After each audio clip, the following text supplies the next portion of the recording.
Meh. Hello, hello. Okay. Sorry it's been a month, guys. I, looked at the last stream we did of Carl's route, and it was like, yeah, you last streamed this a month ago. I'm like, oh shit. Well, it is what it is.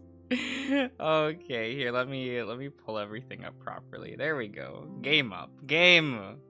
Okay, let me just click there. There we just go. Who? Ah. Look, Ian. Also, hello, Ian. But look, we have to get through this, and then next time, we probably won't be getting through with this in one stream. Let's face it. This section of his game is so long, but then we'll be able to go to TJ's route, and that's a more fun route. That's a little more cozy, you know. It's got some things going on. Oh, hello, Dragoon. Hello. Where did we leave off last time? We're here in PT Land, right? We just did the dining room scene. Like we rescued Raven. Yeah, that character. And now we here? Now we here. Okay. Immediately it's clear that wherever we are isn't very large. 4 identical hallways leading us around in a perfect square. Each hallway has 3 doors on the right, one one on the left, and a hatch in the ceiling that leads to the attic. What also becomes immediately clear is that the door on the left leads to the kitchen, but from the kitchen there is only only that one door out. Sorry, I just finished eating. I'm choking on some shit. That's fine. Each time we open the door to the kitchen, we come to realize that the angle in which we enter isn't the same. The first time this happens, we're mostly just confused, wondering if maybe we backtracked somehow. After the second time, though, Raven laughs. And the usual, hey, you know... It's true, though. It's true, though. How did I even voice Raven before? I don't even remember. Who cares? This isn't real. We're on drugs or something. But we're all seeing the same thing. Oh, I'm just having this dream and none of you are real, right? The husky's voice is bordering on crazy. That paired with his grin, paired with his holding a knife, is slightly disconcerting. Right, we gave him the knife. Well, that is better than literally anyone else here, I guess. Carl huffs, hitching me up higher on his shoulders. All right, calm down. Just don't think about it. Let's try the other doors. I'm a little surprised at how well Carl is taking all of this. I wonder if part of it has to do with any of the weed that might still be in his system. We start trying the doors on the right, and this time things are different. The first door opens up to a wall, just an extension of the beige color of the walls surrounding it. We stare at it for a few moments, and for the first time, I get a deep, unsettling terror in the pit of my stomach. I manage to keep it from rising to the surface, but all of the bizarre imagery combined with the surreal haze is making me feel sick and claustrophobic. Oh, bummer. That's definitely not the way out. On to the next door. Carl chuckles again, and I feel myself clinging to his attempt at humor, just to keep myself sane. The next door opens up to what looks like a bathroom. It's definitely not a modern one, though since it's complete with a pull chain for the high tank. Well, at least we've got all the essentials, right? The next door reveals a room full of tools and chains hanging from the ceiling, along with a sawhorse. Lit. The door's walls... What, the door? There's no door. No. The walls? Well, there's doors in the artwork. But the walls, though, are lined with wooden planks, and Carl gently sets me against the hallway wall before hurrying in and peering at the wood. Fuck! It's just concrete behind it! I don't bother to ask what the hell is going on again. I'm just starting to accept that where we are can't be explained. More doors are opened, 12 in all. One is completely white and empty. Another contains a frilly bedroom where... Oh, wait, which is where Carl says he woke up. Further along, we come across what looks like an office, along with a room decorated with sofas and chandelier. With a chandelier. When we reach one of the doors in the last hall, though, something is different. The first thing I notice is the smell. Though it's faint, I can tell it's sweet in the most disgusting way possible. Ugh, what is that? Raven holds a hand up to his nose as we approach, the second to last door in the last hallway. This one is clearly damaged. The wood is splintered in the middle, bulging out slightly as if it had been punched from the other side. We all stare at it for a moment, the smell growing stronger. Then it hits me. Oh god, do you think? I couldn't finish, covering my muzzle with both hands. Raven, who had been right up next to the door, steps back with an arm up around his face, looking like he's about to throw up. I imagine the smell is a lot worse for him. But maybe we should skip this one, for now. Carl hesitates, then gently sets me down against the wall. We need to check every door. This could be the way out, you know. He looks back at me, but I don't say anything, just grimacing at the door. He holds out a hand to Raven. Knife. Sure, let's give Carl the knife. After handing it over, Raven takes several more steps back, further up the hall. I press my hands to my muzzle, readying myself to shut my eyes. As Carl turns the knob, I grit my teeth. The room has no illumination, therefore we have to rely on the light from the hallway to see inside. As the light from the opening door spreads across the room, I see that it's rather simple. The walls are concrete, peppered with craters? Wait, craters? And rocks. Craters. Okay. Crates? Craters? Okay. The floor is smoother, but with webs of cracks in its surface. I can't see the ceiling. Wall potholes? Oh, okay. Okay. I can't see the ceiling, but I do see what's hanging from it. Once the door opens completely, there's enough light to fully take in exactly what it is. A noose, frayed and old-looking, but unmistakably a noose. Carl stares at it, then sticks his head in further to look back and forth, before stepping back to close the door. What was it? Raven calls from up the hall, his hands clasped nervously together. I noticed that, then, that the rotting smell is completely gone now, instead of getting stronger when Carl opened the door. Nothing. Empty room. I see Carl visibly trying to keep his breathing under control as he holds the knife out to Raven before bending down in front of me again. Really? Oh, thank God. And Carl trembles as he stands up with me in tow. As the husky moves on to the final door, I lean in next to Carl's cheeks. You okay? Did you see anything? He turns his head towards mine, touching his cheek to mine. Aside from the rope? No. It's hard to say whether or not I believe him, or if he's just trying to protect me from whatever else he saw in there. Either way, I can't press for it. Yes. The last door is locked. It's big and made of small logs. Its deep brown color contrasts with all of the others. Raven jingles? Jingles.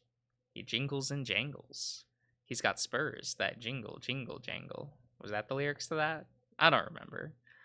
The handle a few times, and Carl tries to look into the cracks between the logs, but it's completely black. So that's it? That's all the doors? I'm starting to feel a certain level of panic again, now that we know that we're stuck. Carl, I think, picks up on that and comes over to where I'm leaning against the wall to set a hand on my shoulder. It's all right, man. We haven't checked the attic either. I mean, there aren't any windows, so like you said, we're probably in a basement or something, right? The reassuring hand feels good, but it's not exactly enough to keep me from feeling a certain level of despair. Honestly, I think I'm still dreaming right now. Carl doesn't say anything to that.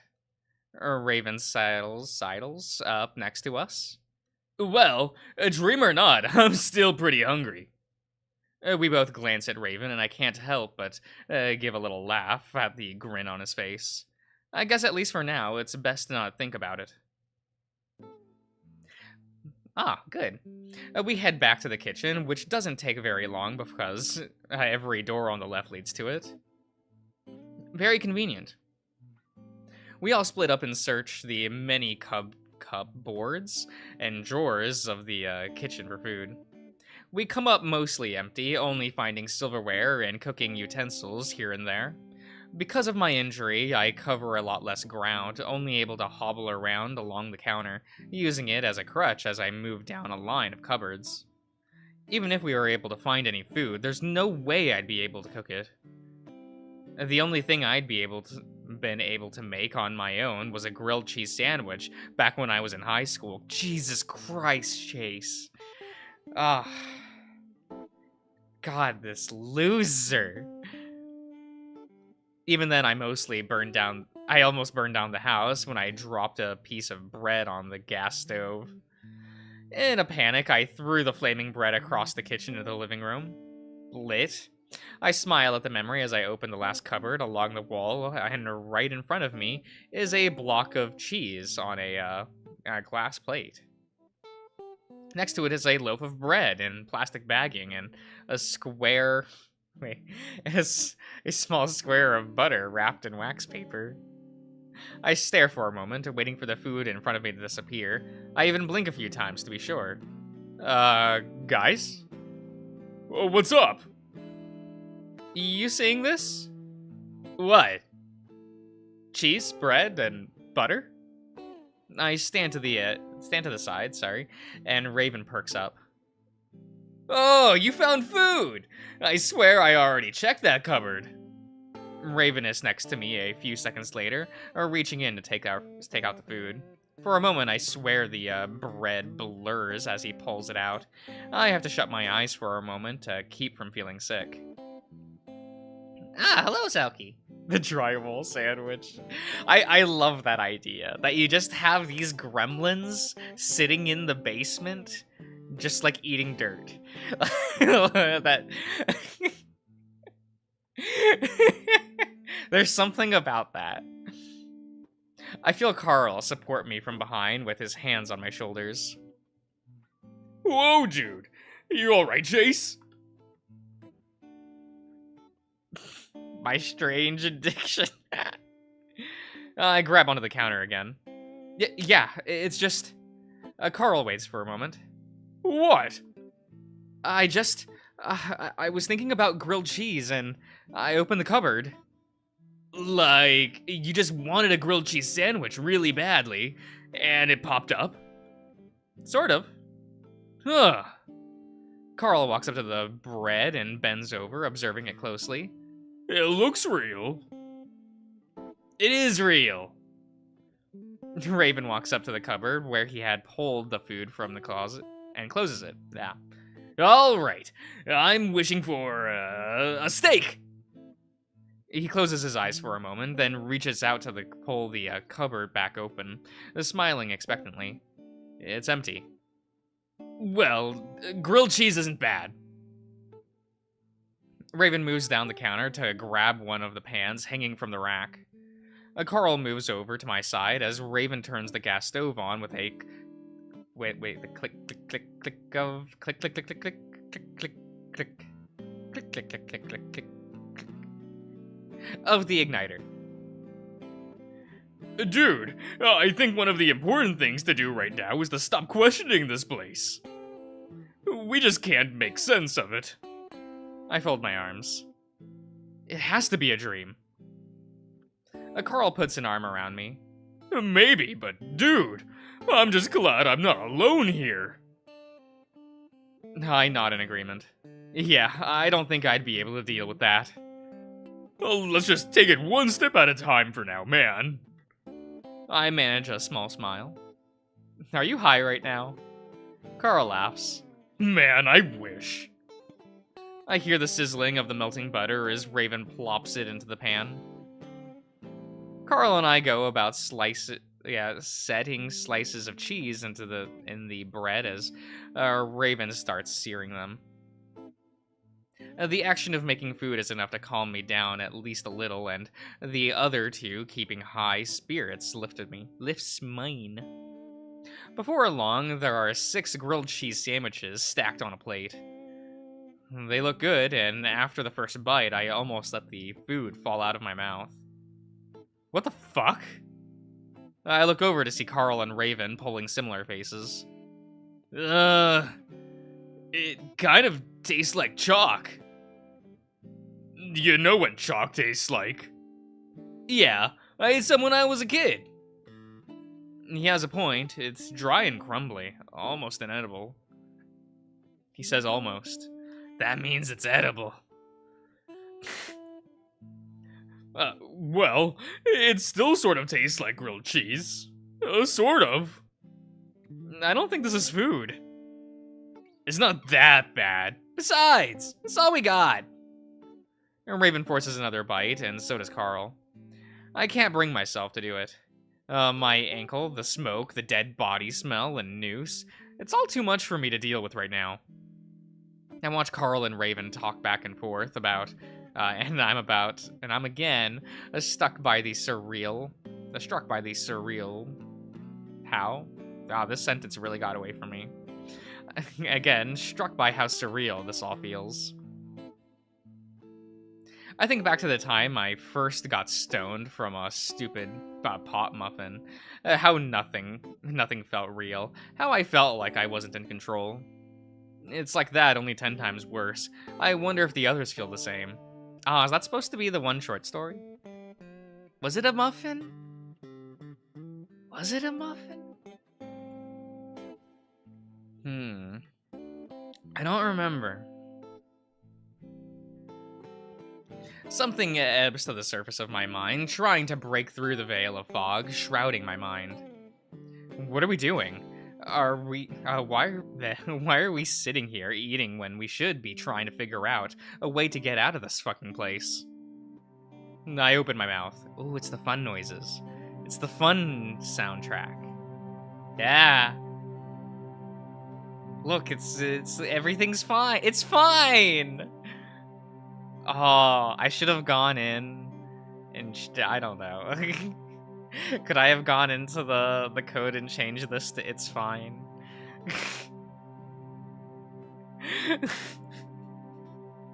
Look, it's my branding. Yeah. Should I do that? Well, not this, but like, should I put like it's fine in my what do we call this? My banner? Background? My set? I don't know what to call this. I don't know. It's fine. Like maybe next to where the Patreon thing is, just put it's fine there. There's that empty space down there. I didn't do anything with it. I struggle to keep my food down and instead choose to look hard at the tablecloth. You not hungry? Raven is looking intently at my half-finished sandwich. Nah, you can have it. I slide my glass plate across the table to Raven. Carl watches me, but doesn't say anything, slowly chewing. Put 3 levels. Lit, fire, dab.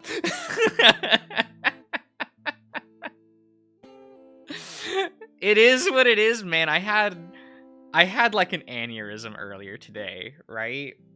Because I read the new Miss Marvel comic, you know, New Mutant Miss Marvel.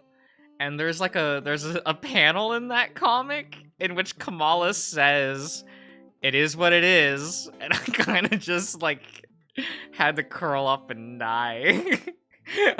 Just a little bit. I'm like, no. No, you can't say that. Don't do this to me. She was also wearing a shirt that said Radical Gamer. It was pretty good. I subconsciously note that he'd eaten around the crust, leaving those on his plate.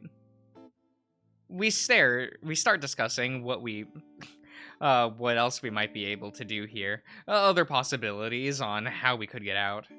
The attic is really the only place we haven't been yet, but because it's so dark, we're not sure about going. Perfect shirt for you playing Kingdom Hearts, you know. I was looking at that shirt and I'm like, man, I'd wear a shirt like that. Radical Gamer. I would need like a backwards baseball cap and a skateboard though. You know, we gotta reach peak, right? Well, why don't we sleep on it and figure out what we'll do when we wake up? Raven yawns widely. Okay. That sounds good to me. Feels like it's been hours. It does feel that way, but without our phones, it's really impossible to tell. Leaving our plates where we are on the table, Raven leads us back out into the hallway. How do you do, fellow kids? Looking motherfucker. Look. 90s radical design sensibilities, I kind of miss, you know. Does anyone miss those like really ugly carpet designs you would see at like arcades in which like the carpet was like purple with like green and yellow geometric shapes? Kind of miss that. Like it was garish, but I kind of miss it. It takes a few minutes to find the right door, considering everything looks identical, though we take special care to avoid the damaged door. As Raven moves into the bedroom, Carl leans against the wall, turning his head to talk back to me. I love the scattered shapes. I love those patterns. Yes, it's an iconic thing. I was talking about that pattern to someone like not 2 days ago and they didn't remember it. I'm like, no, those carpet designs, you would see at like malls and arcades. You gotta remember it was like peak 90s, like... art design. It was a thing. It was very like mallcore. You know what I mean? Hey, we're gonna be alright, okay? I look back at the one green eye I can see and will myself to squish the boiling pit of dread in my stomach. But will myself to squash? I said squish, didn't I? Whatever. It's fine. Okay. It's just I can't believe this is happening, you know? I gotcha. I just want you to know I'll be there for you, okay? I look back at his gaze for a while, to the point where I think he's getting uncomfortable. I sigh. You guys are just acting really weird about all of this. Yeah. Well, I guess Raven is being Raven, but you're acting different. Really? How? I swallow. Just yesterday, you were throwing up over a job interview, and now you're the level-headed one while I'm freaking out. I laugh a little. I just don't understand what's going on is all. Carl sets me down against the wall, then turns to me with a huge hug. Hey, man. I don't know either. I'm just trying to keep it together, too. The hug surprises me, but I take it gratefully. I stare over his shoulder at the uniform hallway. Despite Carl's efforts, the worrying feeling returns. Raven pokes his head around the doorway. Hey guys, that little sofa thing is awesome. I'll sleep there. You two can have the bed. A knife?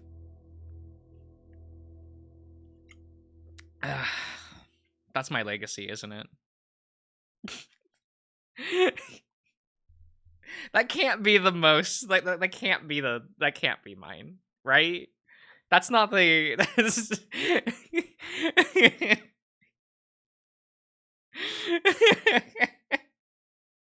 grasping at your legacy. Look. That scene's probably getting cut in later builds of Password. It's fine. And of course, I dream. I'm running through endless hallways. All kinds of hallways, including one that looks like a space station and another that looks like a medieval castle. In each one, I run into locked doors. Because of this, I can only move through the halls, never knowing who's behind those doors. Eventually, I wake up, but my dead limb... Dead? Yes, dead limb. Limbs are heavy. Heavy head and heavy head, okay. And tell me I'm not awake, not fully. I brace myself and shut my eyes again. My heart thumps and stomach churns with the disappointment of knowing I'm still in that fucking bedroom. Did Chase trip yet? You know, we haven't tripped this stream yet. I mean, we really haven't, for real. The one that tells me I'm stuck in a nightmare that's beyond the one I'm currently in. I feel things move about the room. I hear things that sound like whining, crying, and screaming. Then I hear something in the ceiling, moving above me. It has many legs, like a spider that weighs hundreds of pounds. And then I'm free. Oh, that was nice. Man, this bedroom's weird. I keep, for some reason, in my head, I'm like, it's the bedroom from Smoke Room. And then I'm like, no, it's not. There's no vanity. And Sam doesn't have frilly curtains like this. But, you know, it has, like, that same color palette, you know. My brain conflates the two. I hold still at the gradual release of the paralysis seeps through my muscles and joints. At this point, I feel like I've mostly learned how to cope with the nightmares. That thought would make me happy if I wasn't so crushed that I'm still here in this actual nightmare. Immediately, anxiety rises back up in my chest as I realize how fucked up this actually is, and how much sense this doesn't make. As far as I can tell, we've been drugged, somehow, and moved to the underground hellhole as an experiment of some kind. Someone in Echo had to have done this. One of the crazy old people, maybe Duke. Oh, right! Duke exists! He probably built this underground maze just to watch us lose our minds. How is that even a possibility in your head, Chase? Probably getting off to it at the same time. See, I can see Duke doing that part, though. I grip the bed sheets and grit my teeth, grimacing at the ceiling as I try not to cry. That had to be it. This isn't some kind of supernatural alternate dimension. This is this is real, and someone's fucking with us. We've probably been watched by cameras that are up in the corners and peepholes right now. That idea sends a shiver down my spine, and I glance to my left, scanning the walls for any inconsistencies. Well, that's when you just like take off your pants and start jerking off, really give them a show, right? We need to get out of here as soon as we can, and the sooner we start moving, the better. I hear a small whining grunt to my left at the moment, and I look over only to find that Carl isn't in the bed next to me. I stare for a moment at the tangled mess of sheets on his side of the bed, trailing off to the side. Carl? Another grunt. Then I hear Carl, at least I think it's Carl. His voice is deep, raspy, and it sounds like he's trying on some sort of weird accent that I've never heard him use. My name is Soiled. Slowly, I sit up, and that's when I see something white sitting next to the bed. This one's neat. This CG, it's really neat. I like it a lot. Jesus! I jump and slide back on my ass away from it, almost falling off the other side of the bed. Staring at it for a few seconds longer allows me to make out the clear shape of horns under a bedsheet. Carl is sitting next to the bed with a white sheet over his head, swaying back and forth gently. What the fuck, Carl? I shout whisper to him. My earlier exclamation sounding way too loud in this quiet room. I look over at Raven, but somehow he's still curled up onto the sofa, fast asleep. He's a sleepy lad. Returning my attention to Carl, I jump again as I see that he's staring straight at me, or would be staring at me if there wasn't a sheet in the way. Carl, what are you doing? This isn't fucking funny. I push myself off the bed, leaning against it to take the weight off of my swollen ankle, now to twice its original size. Chase. As I stand in front of Carl. I reach out to take the sheet off of his head, but I hesitate. The horns, they look bigger than they should be, and the voice is so different. Oh, wait. What, dining? Dining? Love? Carl, you're scaring the shit out of me. My voice is weak, and it cracks at the end as I lose my nerves. Oh, like my voice does naturally. I kind of hate that, but you know, it is what it is. Had this place been getting to Carl more than he'd been letting on? But that maybe he was just walking. I remember him doing that when he slept over at my house years ago. I reach out again, move more slowly this time, but again I hesitate. I can't shake the feeling that if I pull it off, it won't be Carl. Suddenly, the horned head shakes back and forth violently, the grunting wrenching a fever pitch. Shocked, I fall back on my rear, yelping as my ankle is jolted. I lean back on my hands, watching with wide eyes. The shaking is so wild, the sheet starts to slip off of his head, as if whatever is under the sheets is trying to shake it off.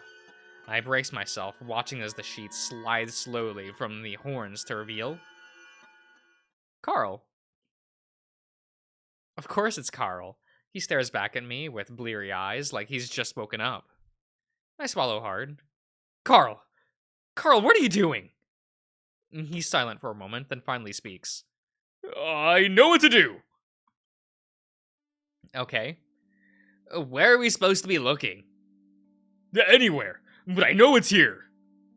I lean uselessly against the dining room table again, watching them. There are chairs! Chase! You can just sit. There are chairs here. Don't be dumb.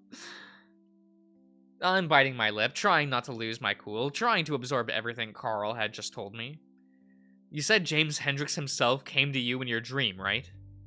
Carl huffs and doesn't look at me. Yup. And he told you that you had to find something. Carl gets down on his hands and knees, looking under the stove. I know it sounds stupid, but that's what's happened. I frown.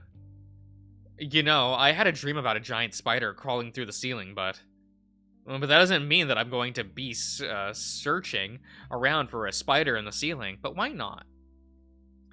What kind of adventure, you know? That's just, there's so many things you can just go find a giant spider, you know? It's crawling around in your ceiling. It'd be fun. It'd be exciting. Throw a textbook at it. No, this was different. I never had a dream like that before. He stands back up and looks straight at me. It felt like he was actually in my brain telling me. I look back at him for a while, not wanting to tell him he's going crazy just like I am. Well, it's kind of vague to just tell you that you need to find something, isn't it? He told me other stuff. Carl moves closer to me, starting to look through the various decorum of the dining room. Like what? Carl lifts up a vase, then looks inside. Said this place is chaos. A leftover memory from the old house. That still doesn't really make any sense. And that his organized it for us. That he organized it for us, okay. Into separate sections to help us figure this out and clear his name so we can get out of here. How is clearing James Hendricks' name going to end this? I throw my hands up into the air to gesture at everything that this is. Carl bends down to look under the dining room table, then stands up right in front of me. What else do we have to go off on? Hey, I found something weird. We both look up at Raven, who holds up a corkscrew. Carl turns back to me, ignoring the husky. Oh wow, we're just ignoring Raven. This is his time to shine. This is like the last time he's actually relevant. And then he gets banished to the Jenna Zone. If we find it, the locked door will open and we'll be able to get out. If he's here, why doesn't he just show us himself and do this for us? He said that he's weak, that there are other forces in this house that have more control than he does. He can only do so much. I gape at him. Do you hear yourself right now? Carl frowns, then Pat moves past me. What does his name even need to be cleared of? I feel tears starting to string down my eyes again, because now I think I'm the only one here who realizes how crazy this all is. Don't you guys get what actually is going on here? Raven stops rustling through the drawers and looks up at me. You okay, Jace? No! Because someone's fucking kidnapped us and put us in this crazy maze dungeon, and we should be trying to figure out a way to get out. It's quiet for a moment as Raven and Carl exchange glances. It's okay, Chase. We're gonna get out of here. I lean my head back in despair, about to cover up my face with my hands when something catches my eye. In the chandelier, a small white envelope is wedged between the glass ornaments. I squint to make sure it's not my watering eyes creating an illusion. Yes, there's definitely an envelope up there. A diamond pattern from the crystal cast across its surface. Guys. Carl ignores me as he continues to shuffle through things on the counter behind us.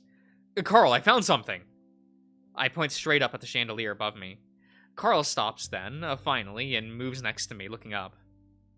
Is that a letter? Looks like it. Do you think?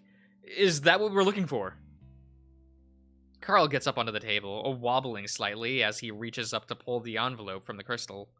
With a heavy thump, he drops back down to the floor. I'm still skeptical of everything right now, but as I get a closer look at the letter, I think I start to realize it. That kind of looks like the same envelope your mom collected. Carl picks up the envelope, turning it over. Kind of. It just says John on the front. Carl opens the flap to empty out its contents. Isn't that the guy that... Whoa! What an odd sound effect. The letter lights up, and what sounds like a match being struck accompanies the flame. Carl gasps and drops the letter, shaking his head. Hand? I don't know. It's on fire! Shit! Put it out! I stupidly wonder if the if the lights had somehow set the letter on fire as Carl starts trying to smother the letter with a sleeve. Ah, loud. Okay. At the moment, a great moaning sound shakes the walls, almost kicking me off my feet and sending plates crashing to the floor. I cling to the table as the plates fall from the counter and the chandelier swings above us. The deep groaning coalesces. That is what that word is. Coalesces into a scream that makes me clap my hands over my ears. Carl is staring at the ceiling, like the ceiling, his eyes wide when we hear another hissing sound. I jerk my head to look back in time to see a gush of black inky smoke. Yes, a burst from the stove. Another screaming accompanying it. It rushes straight towards us, and for just a moment, I see the outline of what looks like a mouth and eyes in the smoke before it engulfs me. My senses are completely smothered. I feel like something is slamming up against my chest, and all of the air is gone to be replaced by the unbreathable smoke. Its consistency is like water, filling my ears and eyes. I scream into the emptiness, but I can't hear myself over the cacophony that sounds like rushing water mixed with muffled screams and explosions. I fall to my knees, then curl up onto the ground into a ball, just praying that the savage thing kills me would stop. Okay. Killing me won't stop. Okay. I have put the sentence together into my brain. I understand it. Just as I'm starting to give in, something grabs the scruff of my neck hard and yanks me up so violently my teeth clack together. The fingers are unmistakably hooved. The letter, you fucking idiot! Then I'm shoved forward and find myself laying flat against the dining room table. Completely blind, I feel around before finding the letter. I clumsily rip the envelope apart, grabbing the letter inside. Then, like a massive vacuum being turned on, the smoke is sucked out of the room along with the horrible screaming and roaring. In an instant, the room is quiet again, and I slump back to the floor, gasping for breath. Carl is right next to me, curled up in the same position that I was. Raven is whimpering, his face is in his hands and his rear in the air. Carl coughs a few times, wheezing in air before he looks at me and the envelope clutched in my hands. What the hell just happened? Are you okay? I can't respond. I lean back against one of the chairs, tucked under the table for a moment, gathering my wits. Carl? Yeah? If that James guy tells you anything else, just tell me we'll do it.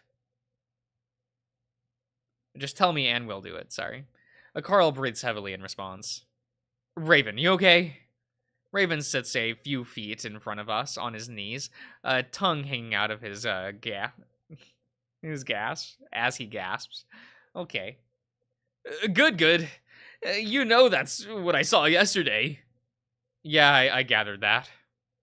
I give a short, humorless laugh. That and also that I'm done asking questions. I just want to get out of here. After a few minutes of catching our breaths, I turn my attention back to the letter. Somehow, it's completely undamaged, despite catching on fire. It feels crisp and new, and the ink almost looks fresh. It definitely looks like it came from one of the bins in the crawl space. But if that were the case, then there's no way it could be in a great condition. In the great condition it's in. The letter itself is short, and I start to read it aloud. My dearest John, the militia grows more agitated by the hour, and I fear that they will demand a search for this mansion. If that does indeed occur, I will do everything in my utmost power. To hold them off. I look over at Carl, wondering if he just wanted to read the letter instead, but he's looking right at me. They will never find the room I've left you in. Do not fear. Carl moves closer to me, his hand reaching out to grab my shoulder. Carl? But if they so much as try to lay a finger on your head, I will do it will be the last thing they ever do. Before I can even move, Carl leans in and kisses me. I'm just able to get a glimpse of Raven's shocked face before I'm practically smothered by Carl's soft, warm nose and lips. I freeze, my shoulders tensing. It's not that I'm not enjoying it, it's just that the kiss was so unwarranted. I'm not sure how long it lasts, but I never make a move to stop it. When Carl does finally pull back, it's awkward, and he's looking just as confused as I am. Raven sits there, openly staring at us. Carl lowers his ears, his nose growing pink. Sorry, I just don't know why I just did that. I clear my throat. Don't worry about it. This place is doing weird things to me, too. Ah, that was cute! Raven, could you help me up? I mostly ask him, so he won't dwell on what just happened. Carl clears his throat.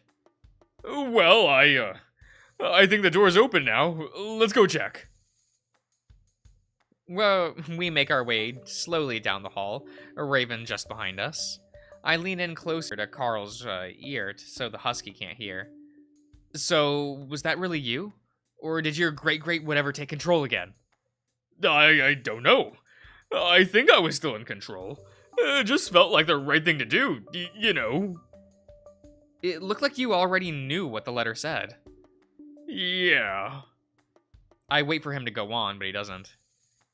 Well, what does he need his name cleared for anyway? Being gay? I don't think people care about that stuff anymore. No. We already sort of knew that. Besides, that was basically a love letter.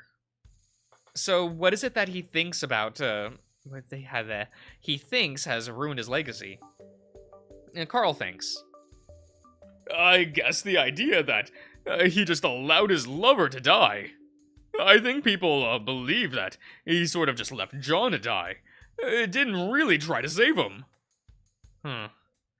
This whole thing seems like a pretty roundabout way to go about that, in my opinion. But like I said earlier, I'm done asking questions. Well, it was kind of nice. The kiss, I mean. Carl looks back at me with one green eye. Yeah? I smile a little. I guess the fact that something has been growing between us since the beginning of the week is pretty undeniable. And now we're here in this crazy alternate dimension with smoke monsters. So, well, fuck it, I guess. I lean forward and kiss his big soft cheek. Yeah. Carl grins and is about to say something when I catch movement out of the corner of my eye. Immediately afterwards, I hear a dull thump, and Carl grunts, his eyes bulging before he crumples. He's crumpling, sending me to the floor with him. Oh my god! I yelp at my ankle as my ankle bangs against the floor, and I roll onto my back. Teeth grit, straining to reach down to hold my foot. Whatever just hit us is standing over me now. I raise a hand, feebly, to hold off the next blow. When it doesn't come, I lower it slowly and look up. Jenna? Jenna stands there, stoically, holding what looks like a small wooden stool. What? Man, out for the kill. You can murder people with a stool, you know? Those are sturdy, kind of. I mean, I use a stool. It's on the other side of my desk. I use it to prop up my, what do you call those? Power station? Maybe? It's like a multi-plug thingy. Whereas, because where my desk is, it's not close to an outlet, so I need like one of those extension things. But it's not one of the weird, like it's not one of the flat ones with like 4 or 5 in a row. It's like a weird box with a bunch of outlets on all 4 sides of it. And then a flashlight on top. I don't know. It's really weird. But I like it because it has a lot of plugs and it has a long cord. So it's like stretched all the way from the wall to or next to my computer. It is what it is. You know? A flashlight? I don't know if it's supposed to be a flashlight. Like the top of this thing, it has like a light that shoots up. I don't know. Obviously, I'm not supposed to use it as a flashlight because it's plugged into the wall, but I guess it's like kind of nice as like a little bit of a lamp, but it's not that bright, so I still need like the room light on, but it's... I don't know, man. I don't know. I don't get it. Maybe I'll take a picture of it later. Post it in the Discord, you know. Going like, what the fuck is this? It's weird.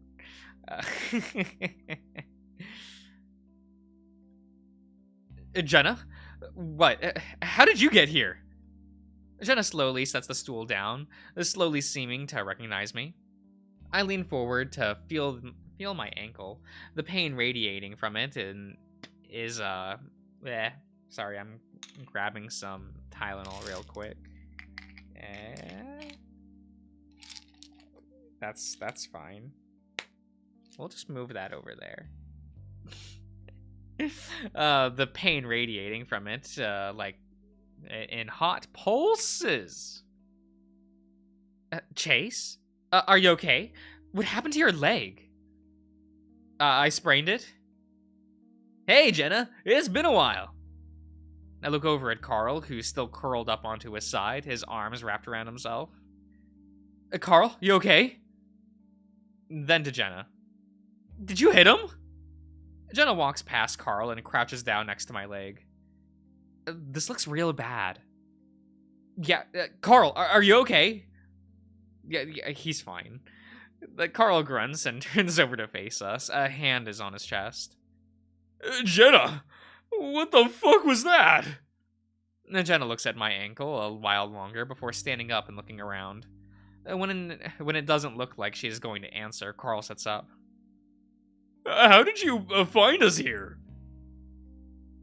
Carl perks up. Yeah, is there a way out? Jenna finally looks down at Carl, and I note the complete lack of concern in her eyes. I came to your house looking for TJ and ended up going to the basement. She looks down the hall again. And I ended up here somehow. I blacked out before I did, so I don't know how to get out. Carl finally stands up, warily eyeing the stool held loosely in Jenna's hand, before bending down to help me back up. Alright. Okay. Your leg okay? He grunts in my ear as he slides my arm around his shoulder slowly, slowly pulls me back up onto his back. Mostly. I think I kind of twisted it up again. Carl grunts again, and turns back to Jenna, and now with me on his back. Well, that's pretty fucked up, just to blindly swing at someone, around a corner. No. What's fucked up is waking up in a place you have no memory of going to. Jenna's sharp muzzle points right at Carl, glaring. Carl sputters for a second, clearly not expecting to have Jenna snap back at him. Hey! This isn't my fault! We have no idea where we are... Excuse me. Where we're at either! Why are you guys fighting? Raven looks innocently between the two of them, his ears perked. It's a good question, and I watched Jenna closely from over Carl's shoulder. She just glares at Carl, arms folded. Did she blame him for this, somehow? After a few seconds of awkward silence, Carl speaks up. Well, you hit me for one. I don't know why you are so mad at me. Jenna looks back at Carl, and I see the tenseness in Her shoulders slowly loosen. I'm sorry. I'm just a little uptight after waking up here. Hey, you're taking it better than us. Chase was Chase was freaking out for hours. I give Raven a side glance. Well, things have been going crazy since you two left the lake. Like us ending up in this this fucking nightmare dimension? Not just that. Jenna sets the stool down onto the carpet before sticking out her forearm. That's when I see the crusted blood in her fur in the form of 3 long lines. What the? TJ attacked me. Reasonable. Always knew he was a bit of a beast.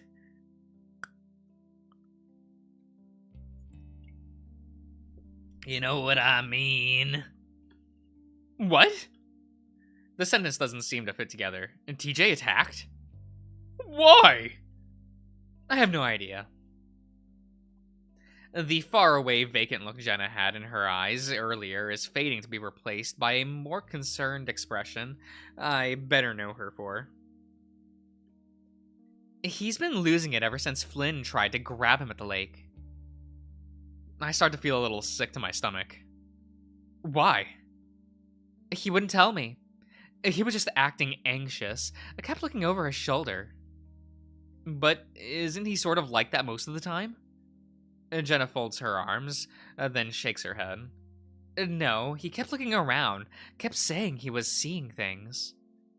She stops short. Like what? Jenna looks up. Sydney. We're quiet for a while.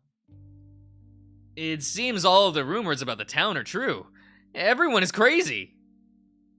But this isn't normal at all. Even in Echo. Jenna looks at Raven. I'm sorry. Who are you? Raven grins. No, I'm sorry. I'm Raven. He sticks out a hand. Raven looks at it before turning to me. Wow! Cold. Chase, something was going on with Leo too. He kept asking around for you. Then he ran off saying he had to take care of something. Oh, I don't know why. I try to think of what Leo might have wanted from me. Your dick? But I draw a blank. Or I guess your ass. I guess more your ass than your dick. It could be anything. Anyway, I've been trying to find TJ for ages. I don't even know what day it is anymore. Tried Carl's house since I had run out of any other options. Jenna goes quiet, then reaches into her pocket and pulls out her phone, holding it up, clearly looking for a signal. Just as I got to your house, Carl, I heard popping sounds. Jenna sighs and puts her phone away again. Gunshots, I'm pretty sure, coming from Main Street. Something's been happening to everyone. Jenna slides her hands into her back pockets, looking around. And now this. Wow. Wait. Okay. So something fucked up is happening all over town. I think about Leo and TJ, and my stomach twists and the thought of them being out there. I can only hope that they were able to get out of somehow. At this point, I'm just waiting to wake up. We all are. Yeah, especially after a giant smoke monster chased us around the dining room. What? Jenna looks at me and Carl. Carl glances back at me as if asking me to be the one to explain the impossibility that had just happened. I take a breath, trying to think of how I'm going to say it. So, I think at this point, you're going to have to just go with whatever this place throws at you, Jenna. Yeah, we've all just kind of accepted what's been happening. Well, we have to, otherwise it would just be us sitting around freaking out about how crazy this all is, and not doing anything about it. So far it seems we've at least been moving things forward. Jenna stares at us. What happened? Oh, good. They're just gonna move on. They just do the exposition off screen. Good, good. We're not in Persona 5. We all stand in front of the wooden door in a half circle, none of us wanting to open it. So, this is all to clear James's name. Seems that way. But why go through all this trouble? I rest on my good foot on the carpeted floor while I lean on Carl's back, wanting to give him some relief from carrying me all the time. Probably because of the smoke monster thing. It's trying to stop him. Maybe it's making all of these obstacles. Hmm. Jenna had taken our whole description of what had happened in the dining room pretty well. She listened silently while I'd explained what had happened so far. So, I think if we get to the story straight, maybe get it out of the town get it out of the town about what really happened, we might be able to get out of here. Jenna eyes the door. You think that there's maybe a reason why this monster doesn't want James to get this information out? We're quiet for a moment. Well, we don't have much else to go on. Again, there's a long pause as we all contemplate what the hell might be behind the door. The pause is broken by a certain husky, though, as his white hand suddenly reaches out to grasp the handle. Maybe we've already done what needs to be done. I'll bet this gets us home. A raven! The heavy door pulls open slowly with an unearthly squeal. For the brief moment that I'm conscious, I see a black square in front of me that grows in size until it takes up my entire vision. The muscles in the back of my neck seize up and my teeth clench together as my head jerks back. Then I'm falling. Eh? Okay. There's a rhythmic throbbing in my head, but it's hard to decide if it's coming from inside my head or outside. The next sense to come back to me is touch. I feel a cold, hard surface under my back. Probably would, judging by the way my claws sink into it. I shift around a little, but I don't feel like getting up just yet. The smell is musty and old.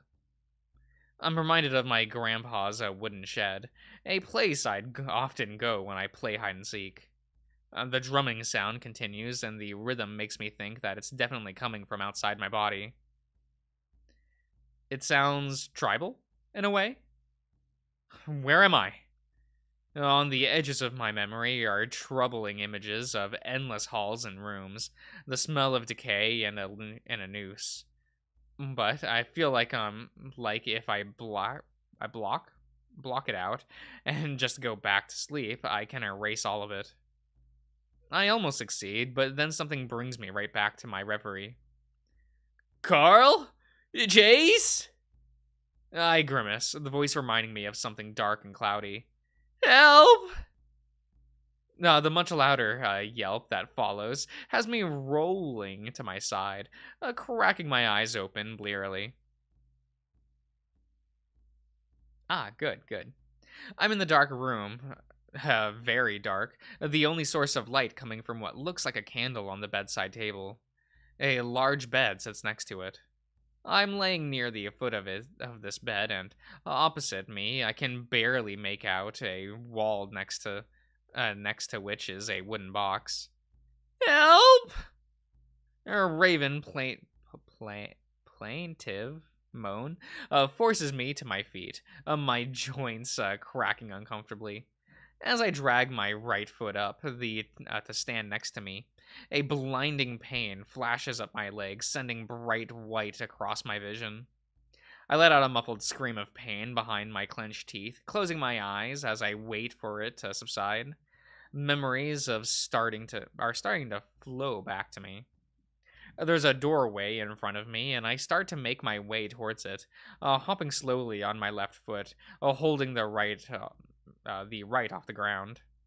I come into a small hallway, one that branches to my left into a corridor of darkness.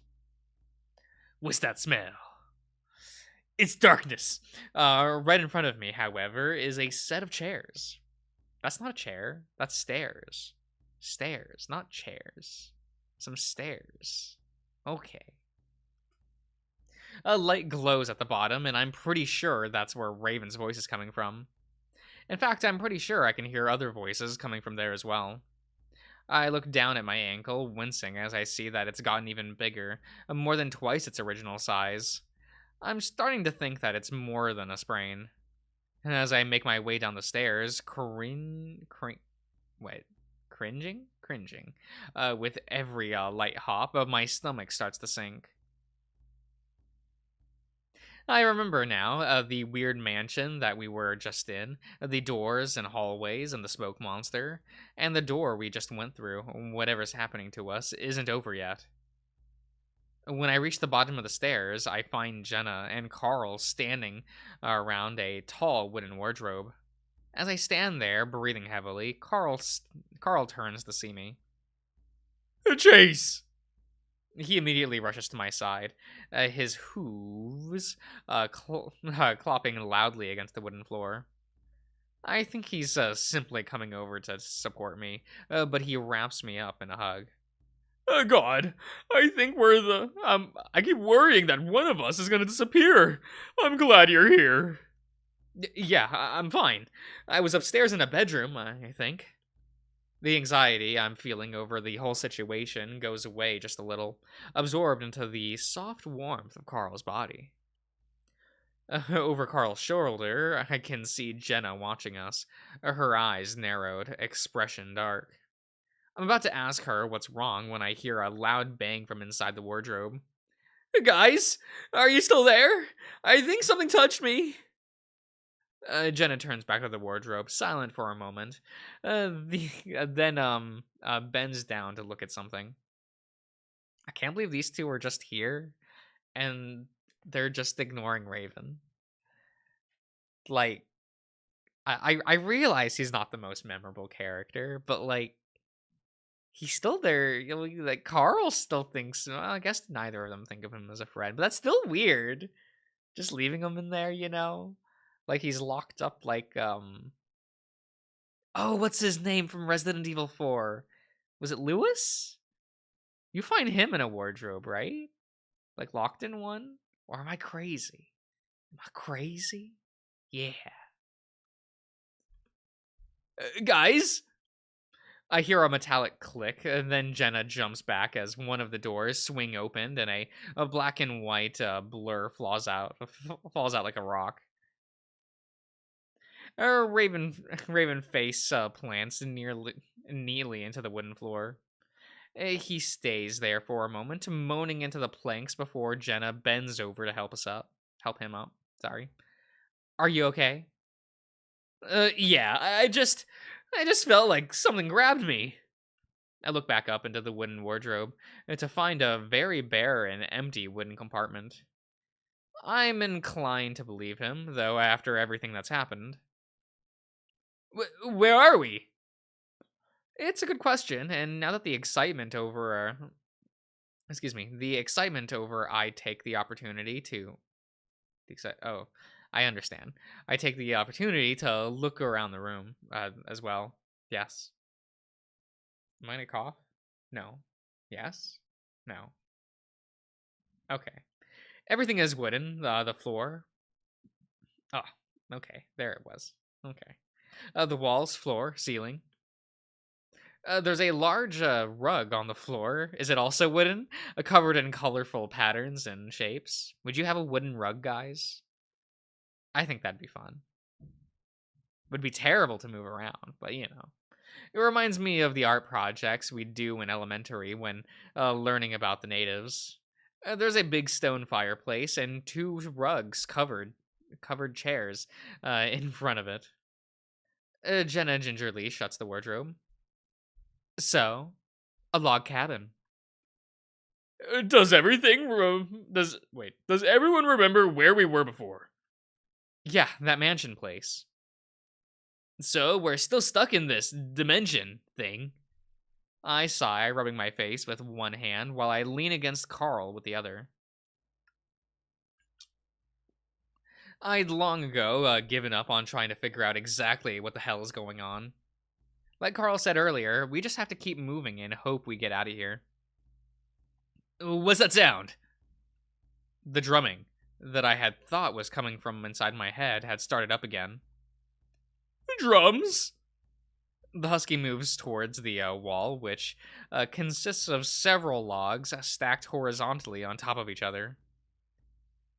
I can't see anything. The cracks are filled in with stuff. I look around again, this time more carefully.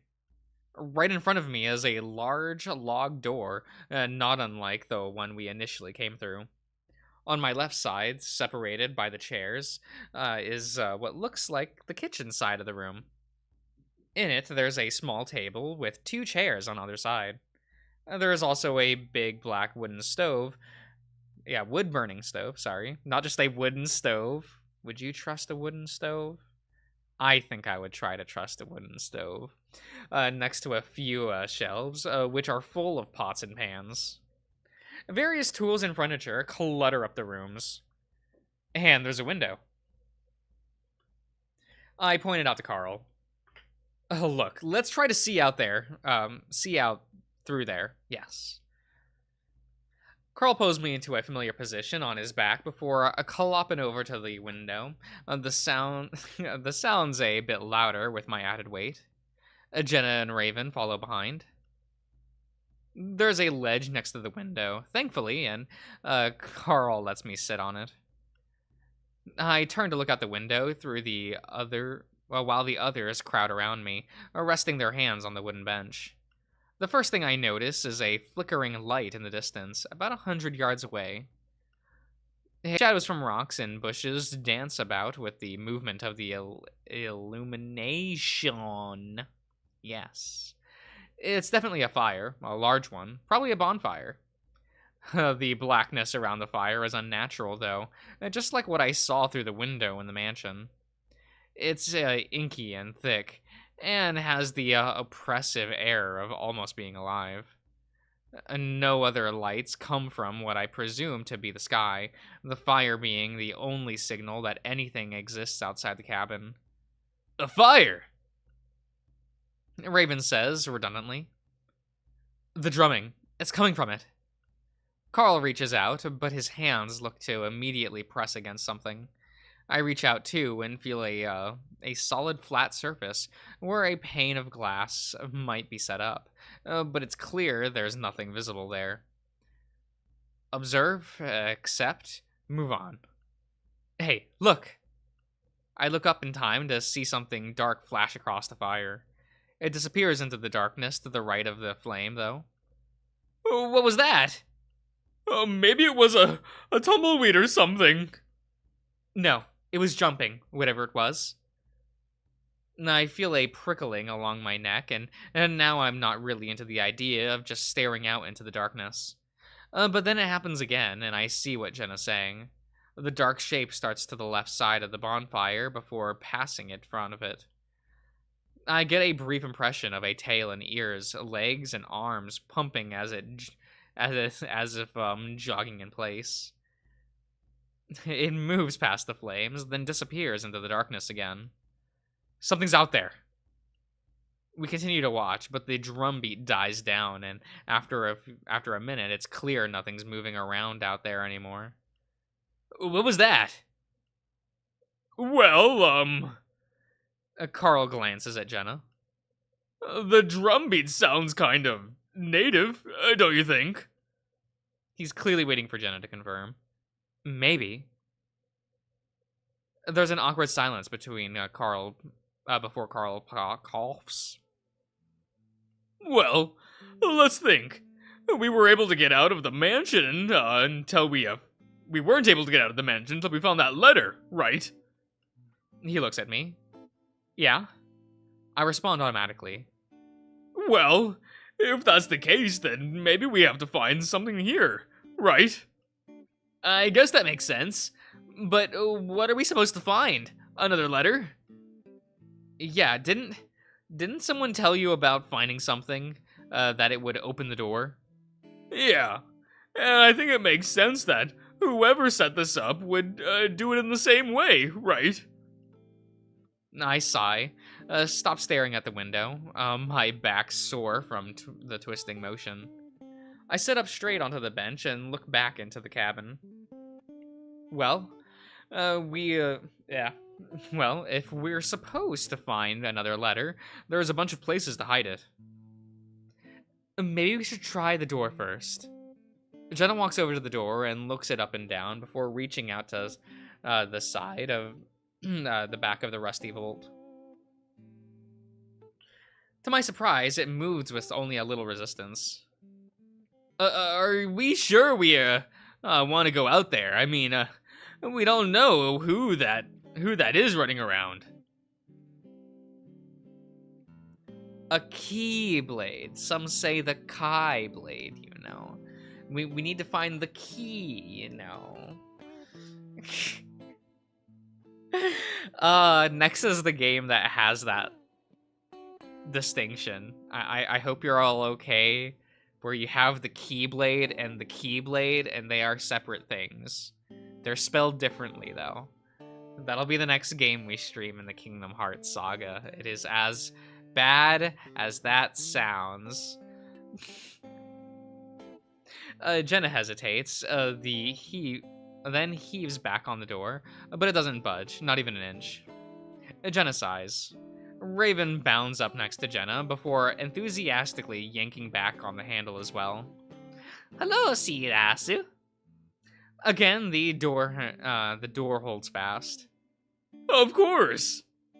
Jenna stares at the door a moment before turning to us. Oh, okay, Jenna. Let's take a look upstairs. If we're supposed to find something, then we should start from top to bottom. Agreed! Carl bends down to pick me up, but I rest a paw on his shoulder. Oh, wait, I don't want to have you dragging me everywhere, let alone up and down the stairs. He stops mid-stop. Stoop? Stoop! Okay. His face level with mine as he looks at me. Are you sure? I don't really want to leave you here alone. As I look back at him, I can't help but note the differences that I noticed earlier. His face has harder lines, his fur duller, eyes somehow deeper, wiser. You alright? I break out of my trance and blink. Yeah. I'll stay down here and look around where I can. Jenna and Raven are already making their way up the stairs, Raven going on about how his family used to have their own log cabin. Alright, but shout if you need anything. I smile. At least I feel like some parts of Carl are still familiar. After the ram heads up the stairs, I lean back on my little bench, letting my head tilt back as I close my eyes. Even in this new environment, everything is still feeling surreal. I've come to welcome the feeling, though. It's a nice little barrier to everything that's happening right now. In some ways, I can still pretend that this is a dream. Hell, even now I'm thinking it's a dream, that I'm somehow stuck in one of my paralysis. Maybe I'm in a hospital right now when they're trying to figure out how to pull me out of it. That thought has me feeling like I'm being watched, and the fur prickles around my neck. I guess it would be kind of awkward if all of those doctors are watching me right now. Maybe Carl and Jenna are there too. And Leo, Flynn, and TJ. The feeling gets stronger, so I turn back around to look out the window. It's still silent, and the lonely little flame in the distance continues to flicker around the rocks and sagebrush. It makes me wonder how endless this world is. If we're in some type of ghost dimension being manipulated by what are basically ghost gods, then will this whole ordeal be never-ending? The thought twists my stomach, and I stop thinking about it.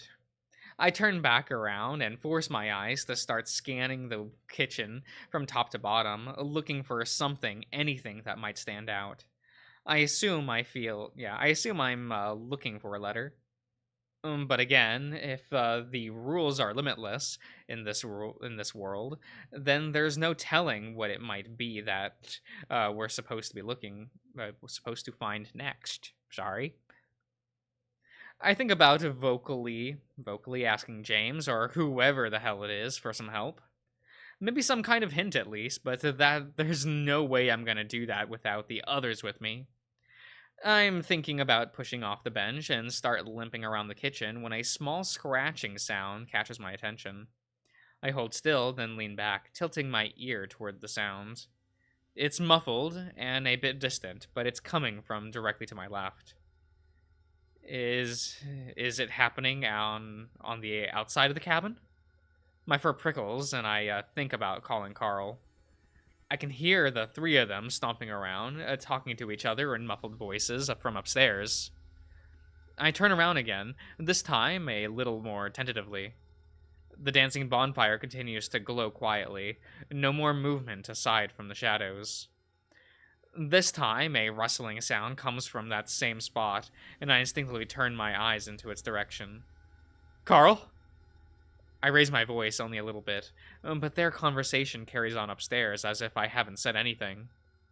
I look up at the ceiling, then back out the window. The rustling sound continues, this time in earnest, as if something twists around in the brush. It's coming from just outside of view of the window, or right at the base of the house. I hold my breath and lean forward, stretching my neck up so to get a better angle, and peer down into the darkness. It's really too dark to see much, or at least that's what I was thinking. Almost as if if it has its own glow, a bright white face stares back up at me from the darkness. My mind blanks and my body seizes up. And just like that, I'm in a paralysis, forced to stare down at that white face and black eyes. It's as if the thing is holding me in its gaze, but as it does, its features become more definable. I see tall ears, a long pointy muzzle, a band of some type across the thing's forehead. Stop it! Something says it. Excuse me. Something says it very deliberately through their teeth, or right in my ear. Sorry. At the same time, the face flickers and fuzzies. Okay, like a TV picture with bad reception. The head twitches and shifts, and then the muzzle opens and. Oh, okay. The cackle that comes forth is all at once terrifying and familiar, and at that moment I'm released. My vocal cords start working at the same time, and I let out a scream as I fall backwards. I land on the wooden floor with a loud thud that shakes the pots and pans on the shelves. The room spins, and I feel like I'm coming right out of the dream, like I'd been sleeping for ages. The next thing I know is that I'm surrounded by the three faces of my friends, all looking down at me. I love these reactions. I love this, like, almost dismissive Raven, the actually concerned Carl, and the Jesus fuck, what are you doing expression from Jenna. You know what I mean? It's very funny. Carl grabs me under the arms and pulls me into a sitting position, his face worried, but there's something else. Anger? What happened? I'm startled by his abruptness, and I stammer through an answer. It was a face out the window. What did it say? Carl, what are you doing? A Raven reproaches, I hope that's that word, the ram gently, his ear is falling. Carl glances at the husky, then at Jenna, who's been silent so far, then back at me, slowly letting go. Sorry, I was just worried about you. What did you see? Did it say something? It takes me a moment to find my voice. No. It didn't say anything. Just laughed. What did it look like? A fox, maybe? Had a headband, over his head. Carl's eyes narrow. Hey, I found something. We all look at Raven as he holds up a white piece of paper. What is that? Carl stands up, staring hard at the paper in Raven's hand. I don't know. It looks like a photocopy of a newspaper. Let's see. Raven turns towards the candle, sitting on the desk. There's just a lit candle here. You know, lit, fire, dab. Jenna stands behind me. Behind him, sorry. Meseta boy missing after... Whoa! Raven flinches as the back catches fire, illuminating the entire cabin room. Our shadow dances across the log walls. The paper, which Raven had dropped, flutters to the floor, a tongue of angry flame eating it up completely before it hits the floor. We all stare at it, smoldering, a flake of ash on the ground. Raven, are you kidding me? What? I wasn't even that close to the candle. That might have been what we needed. But Raven stares at his hands, looking forlornly. Got there, between them and the candle, which seems to flicker innocently on the table. I rest my face in my hands. Well, what do we do now? He wasn't near the candle. I pull my head out of my hands, not because of what Jenna said, but because of the way she said it. Huh? I got a side angle here. You were at least 2 feet away. There's a brief silence. Jenna, what are you talking about? I don't know, Carl. What am I talking about? Jenna turns to the ram, eyes narrowed, teeth just slightly bared. I look at Carl. He's frowning, a concerned look on his face. Jenna, I don't know what you're talking about. I'm saying there's no way that candle burned that paper. Carl's concerned expression deepens, but there's also a hint of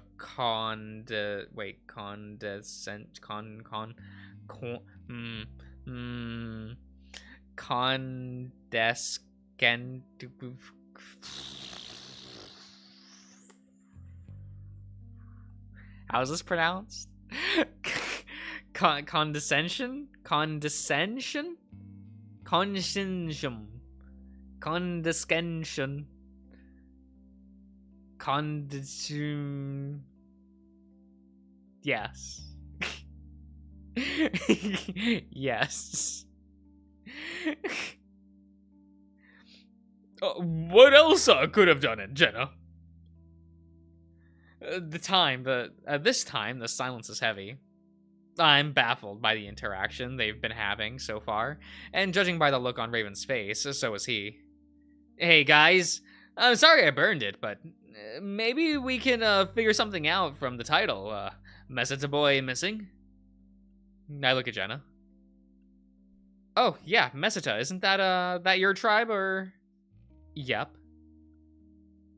I feel my face flush as I wonder if I'm being insensitive, like I think she knows everything from the tribe. But what does that mean? A lot of people go missing out there. Well, excuse me, it would have something to do with James, right? How do we know that? I look at Carl. Are you okay, man? You've been acting real weird since we got here. I think we've all been acting a little weird after getting here. Don't you think? I don't know. Chase has been pretty normal this whole time, you know? Chase has been pretty, like, for real. You know? He's not, like... We're not hearing the double talk in his head. He's not, like, maybe I could just murder someone. You know, he's been pretty just, like... I don't know what's going on, you know? He's kind of... I feel like this route has, like, the most normal Chase, you know? Carl glances at Jenna. Are we fighting again? Staring at the ash on the ground, as something I should have realized earlier suddenly hits me. Wait a minute. That newspaper. It kind of looked like something that came out of the crawl space tubes. Tubs? Not tubes, there's no E. Tubs. What do you mean? I was looking through some artifacts that Carl's family saved from way back when, for the project I was doing. It seems like years ago at this point. I snapped my fingers. And some of the stuff was missing from it, like pages ripped out from Carl's mom's notes that had photocopies of old newspapers. So was that a clipping from the notes? Maybe. I don't know. But John was native, so maybe it has to do with him. I think back to the small fox I saw through the window, the band across his forehead. Was that John? So the ghost just ripped up the pages to show you in this nightmare world? Why didn't he just point them out to you in the real world? I don't really have an answer for that. Then we wouldn't have to be going through this shit right now. Ghost rules? Ghost rule? I don't know, man. Raven shrugs.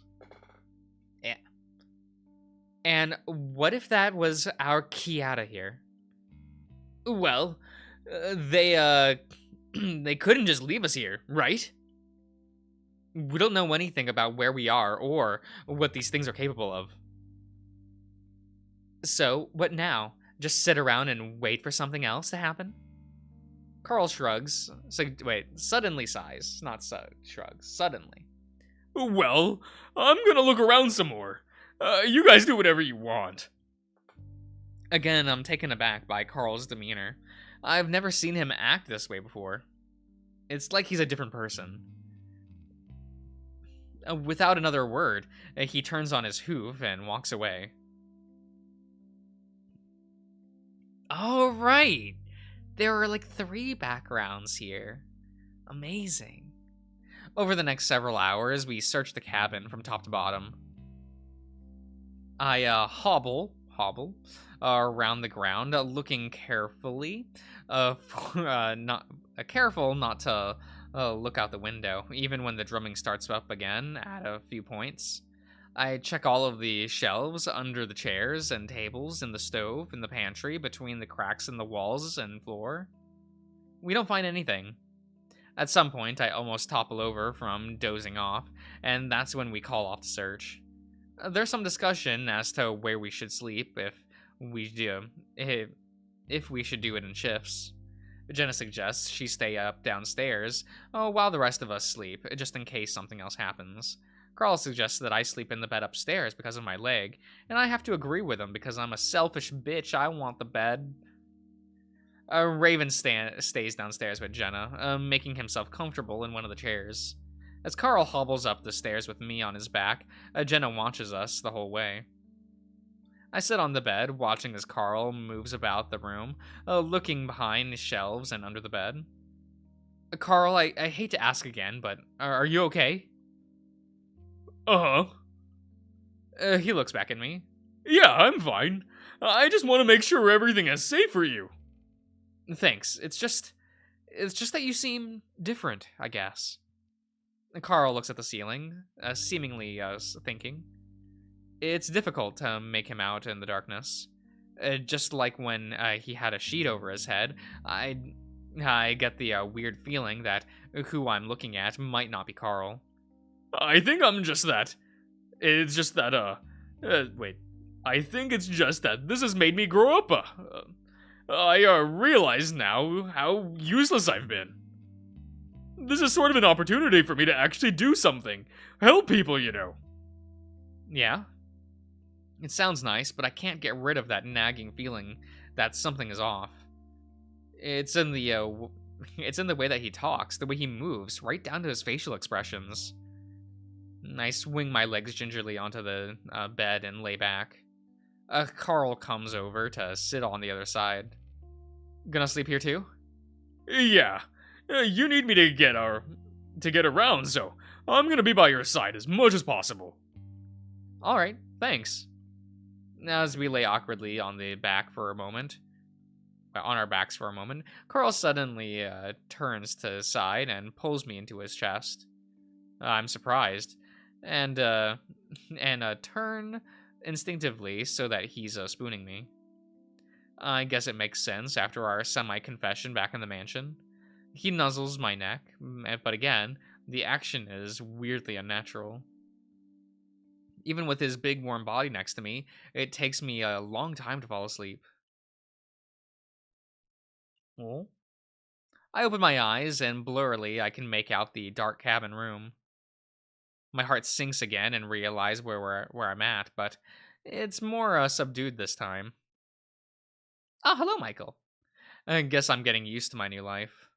My mouth is dry, very dry, and I feel like I need to find water, or I'm not going to. I'm not going back to sleep.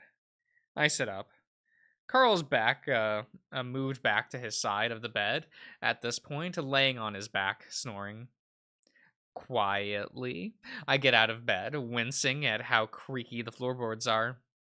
I make my way down the stairs, eyes adjusted to the point where I can barely make out the ledges. When I reach the ground level, I see that Raven is splayed out on the carpet, snoring as well. I shake my head before moving to the kitchen. Jenna isn't there, and I wonder where she might be at. Was she in the other room upstairs? Maybe I just missed her when I was distracted by Raven. Looking around, I see a small cup sitting next to the table. I'm almost positive it hasn't been there before, but maybe Raven or Jenna had set it there. Walking over to it, I'm relieved to see that it's filled with what looks like water. I pick it up and sniff at it, and not really getting a hint of anything. Tentatively, I take a sip and immediately spit it out. It's salty, putrid. It tastes like. Ah, what did it taste like? I jump, and some of the liquid splashes to the floor. Gingerly, I set down the cup, looking into the opposite room. Everything is still in the other room. I can't even hear Raven snoring anymore. Late. This time I see the wardrobe move. The doors, specifically. I stare, wide-eyed. Everything falls still again, but I don't dare move. Jenna? I whisper loudly. It wouldn't make any sense why she'd be in there, but who else would it be? Ghosts, of course. I'm about to take a step forward towards the stairs, maybe, or to at least wake Raven up, but that's when the small door creaks open. I freeze. All of the fur on my body stands up. James? Words die on my tongue as something long and black slides out from behind the door. It dips down towards the ground, and only then does it vaguely take the shape of a foot. Another long black tendril follows, slightly ahead of the first one. When it touches the ground, it takes the shape of a hand, resting flat on the wooden floor. I choke and start to try and back away, but then... Okay, sir. The door explodes open, and I'm just barely able to make out a galloping black shape before it engulfs me. I collapse back onto the ground, twisting, trying to scream, but the thing is completely covered and smothering me. I choke and gag, feeling like I'm being suffocated, my arms pinned to the side, my legs rigid. As I try to yank away from the thing, it feels like something is freed from my mouth, and I'm able to scream. Help! Get it off of me! Help! Chase? The surface underneath me becomes soft, the thing on top of me warm. Through blurry eyes, I look up at Carl, just able to make out the curve of his horns. Carl? I hear movement at the door, and I glance in that direction to find Jenna standing there, hackles raised, teeth bared. Jenna? Before I know what exactly is going on, Jenna sprints across the room and jumps onto the bed. Carl doesn't even have time to turn around before she snatches him up by the horns and yanks his head back violently. Fucking lit. The ram lets out a choking sound as he's dragged back back and thrown to the floor. Jenna jumps off the bed after him. Oh, hello, Embro. And from the sounds of it, she lands on him. What follows is a series of thuds and smacks. Weakly, I pull myself to the foot of the bed, still completely disoriented. I knew it was you, motherfucking piece of shit! What I see is Jenna sitting on Carl's back, swinging her fists into his head, while the ram tries to cover up. You haven't changed at all! Jenna, stop! I roll off the bed, confused as to why I'm so weak. Pain shoots up my leg again, but this time I barely notice it. There's something around Jenna? Something big and black like a shadow, making her look much bigger than she actually is. Her fists swing and hit Carl with a force I didn't think she was capable of.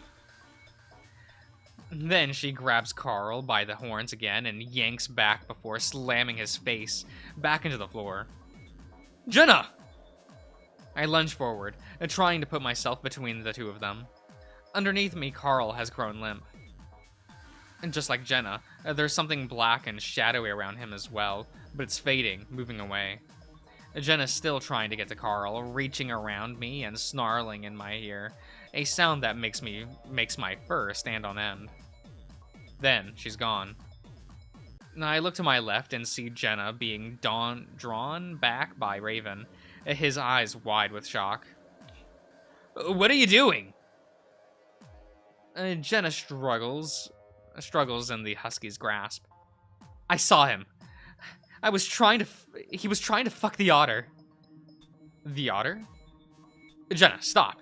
He was helping me.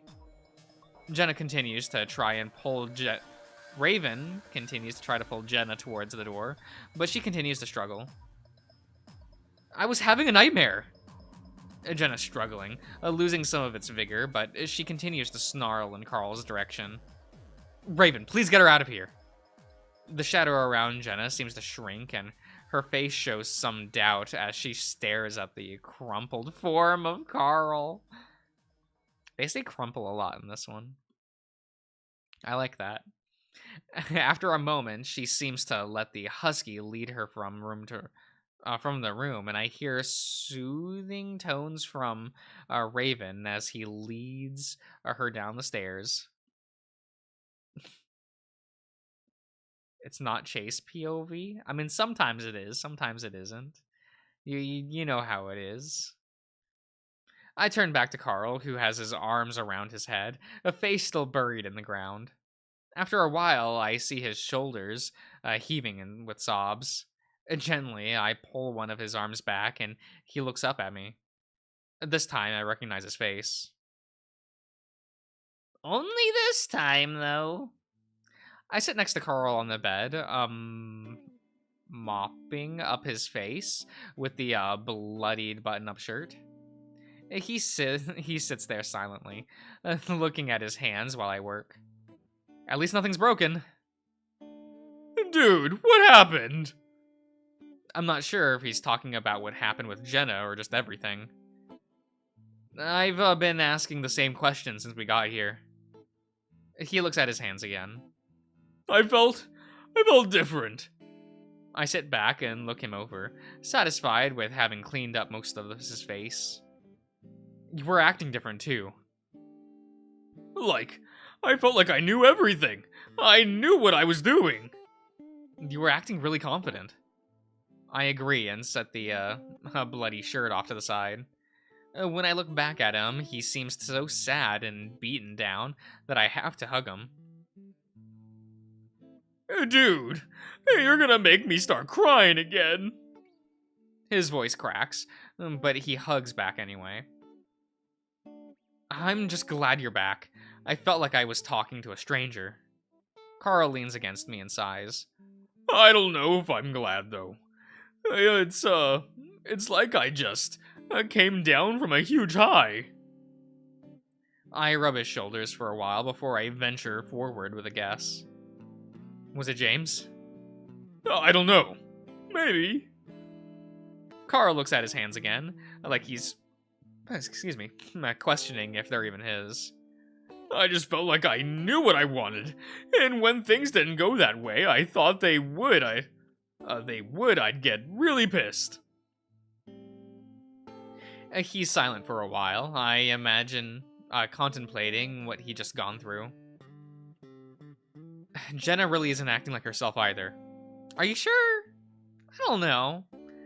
That was kind of, yeah, she was girl bossing, you know. That's Jenna, right? That's like the same thing. Carl looks up at that. Yeah. I felt like whatever was in me, whatever it is, really hates what Jenna is doing for some reason. Carl looks around at the room, scanning it with his dark green eyes. I feel like all of this is some kind of mental fight between James and whoever it is fighting against him. He looks down, back down at his hands. That's why we have to do all of this. He falls back into silence, and I don't ask any more questions, wanting to let him rest a bit. And there is one ragged thought that comes to mind, though. Nagging thought, sorry. This is kind of stupid, but what happened back in the mansion? You know, that thing between us. He looks up at me, and I feel my face flush, looking away. I guess I'm wondering if any of that was real. I mean, if it was really you feeling that way. Carl doesn't say anything, so I'm forced to look up at him. When I do, he has a sad sort of smile on his face. Dude, I think that was only part of me that was real. Despite where we are, despite everything that's happening, that somehow makes me incredibly happy. Happy enough to lean forward and kiss him. He kisses back, and while it's barely more than a peck, it has my entire body feeling warm. He puts his own arm around me after I pull back and I rest my head on his shoulder. I feel like it's gonna try to come back, though.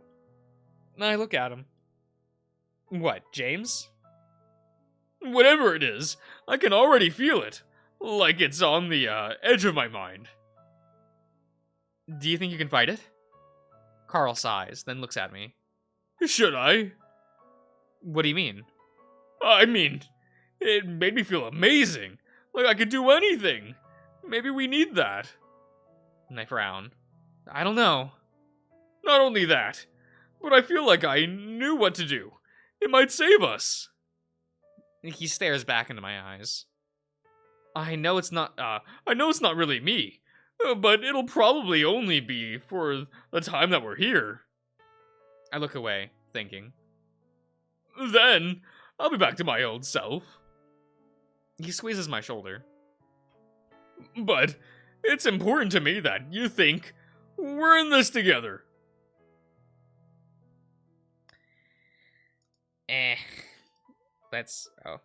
Let me put a save here. You know. Okay. What are we doing, guys? What are we doing? We've done all the good endings so far. So what are we gonna do? How are we gonna do this?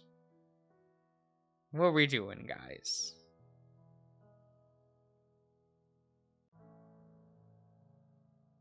I'm gonna go get a drink real quick.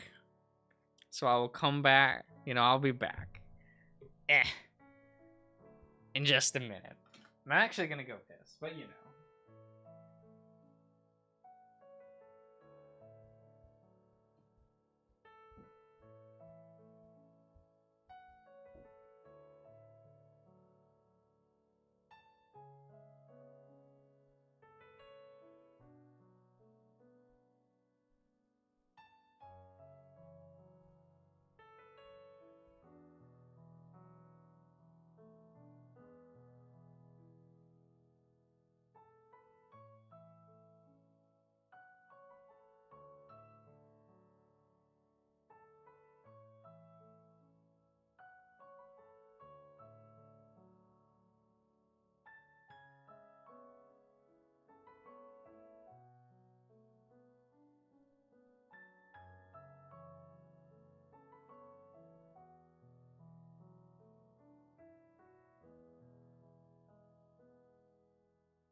Okay. I back. I back with an orange. I have a small orange with me. Did you know that I like oranges? I like to try to peel them in a way. Like, I peel them in a spiraling motion, so I can try to get, like, the entire peel in one go. So it's all one shape. And then I try to... I like to try to, like, rebuild the peel, I guess, into the orange shape and just have that off to the side. And I was like, here you go, here's the skin. It almost looks like an orange now. It's just... Oh, there we go. Wow. Nom, nom, nom, nom, nom, nom. You know how it is. Huh. Huh. Huh. I'll be done with this soon. Huh. Do you all like oranges? I really like oranges. Alright.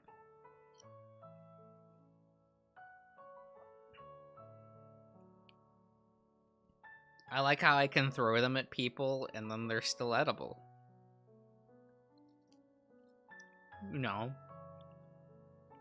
They're a little harder to bruise because of that.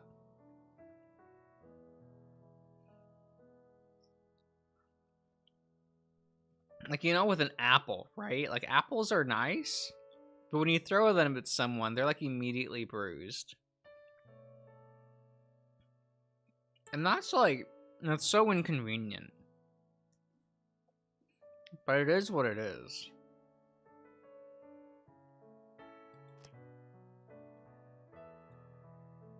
Well, I don't exactly like the idea of whatever it is changing Carl, influencing him. It might be our only choice. I think you should probably let it. Yeah. Carl looks at me, and I can tell he's a little surprised. Maybe.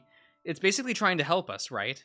And if it's James, he knows exactly what we need to do. Yeah. Carl sounds a little reluctant, but I can tell he's starting to agree with me. And it'll only be for a time that we're here. He just wants to help us, to show us his story. Then we can get out. I don't mention that a more confident Carl will make everything easier as well. I just had to make sure that he and Jenna were carefully kept separate. Either way, we are in this together. I'll make sure things don't get out of hand between you and it. We sit there for a while, Carl absorbing what I just said. It's clear that whatever is influencing Carl and probably Jenna is powerful, and we had to be careful. Whatever he decides, I just pray it's the right decision.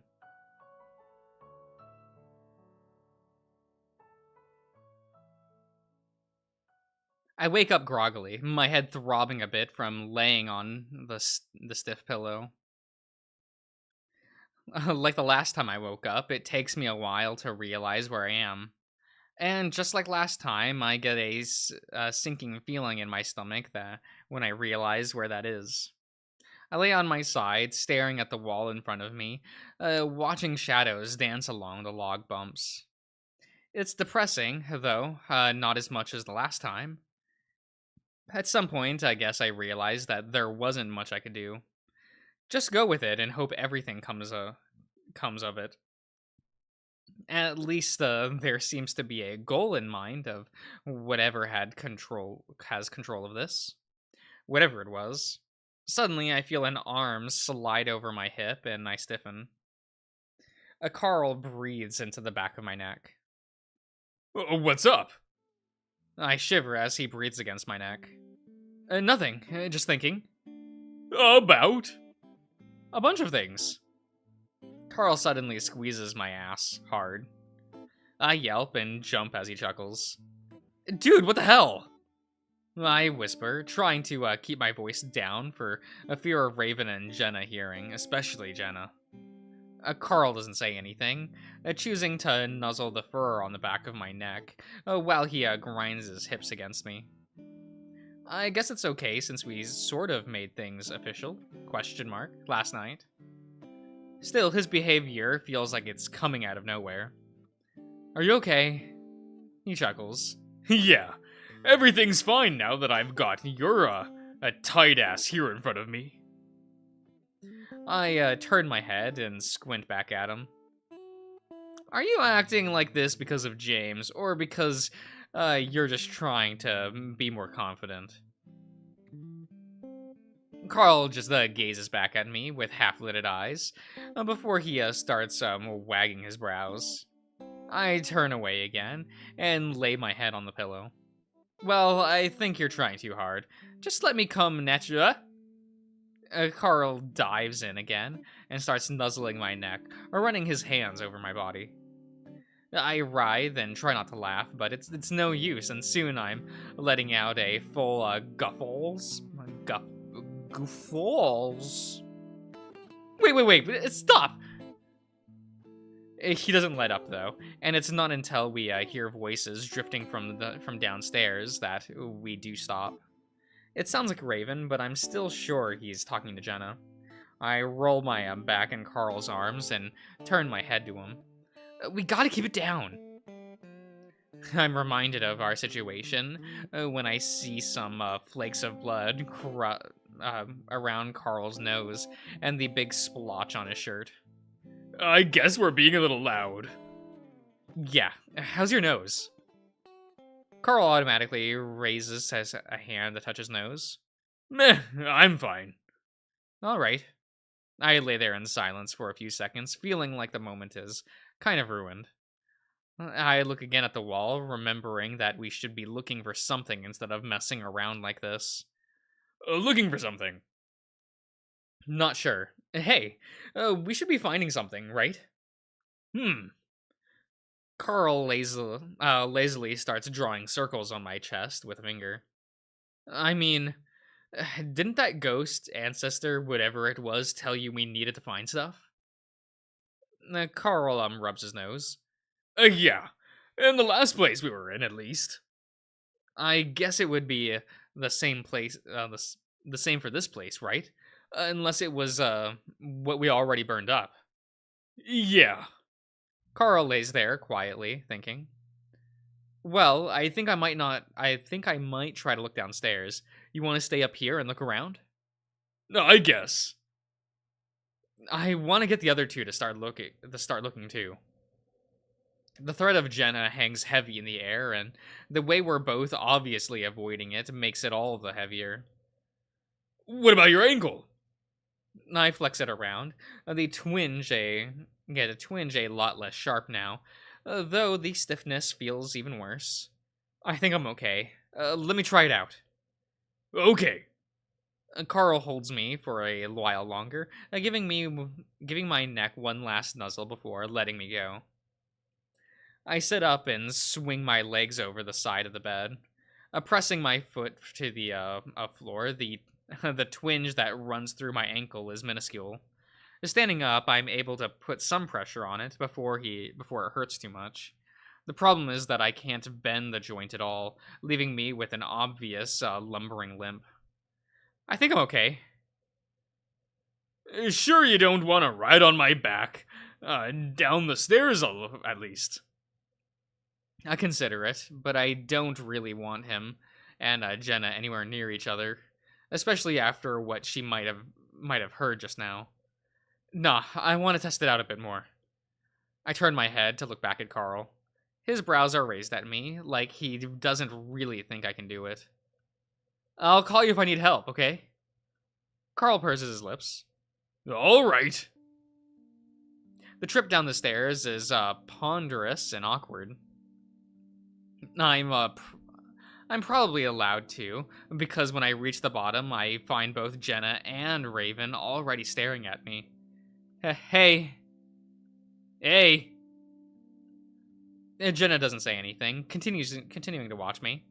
We stare at each other awkwardly for a bit before she finally moves her head to look down at my leg. How's your leg? Oh, it's alright. A bit stiff, though. I grasp at the opportunity to talk about anything other than what we're obviously avoiding.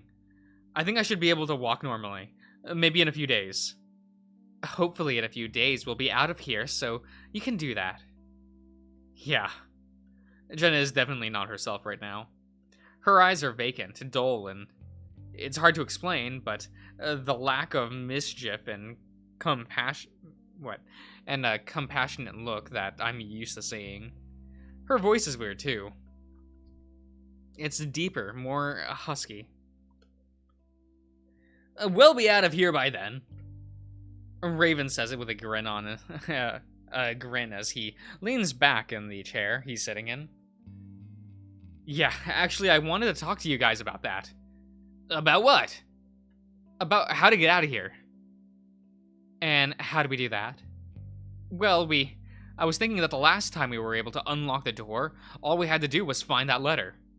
Raven blinks at me. So, we find a letter? Or something like that. We just need to find something, I think.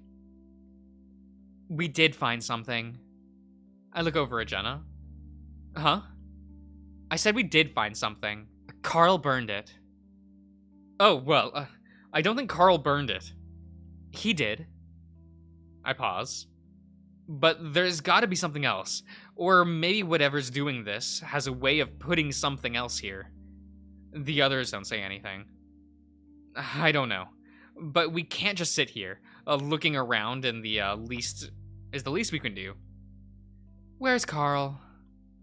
Jenna's standing up now, looking at the ceiling. Faintly, I can hear the clopping of Carl's hooves on the soft wood. He's looking around upstairs. Jenna continues to look up at the ceiling, her face stony. Let's start in this room.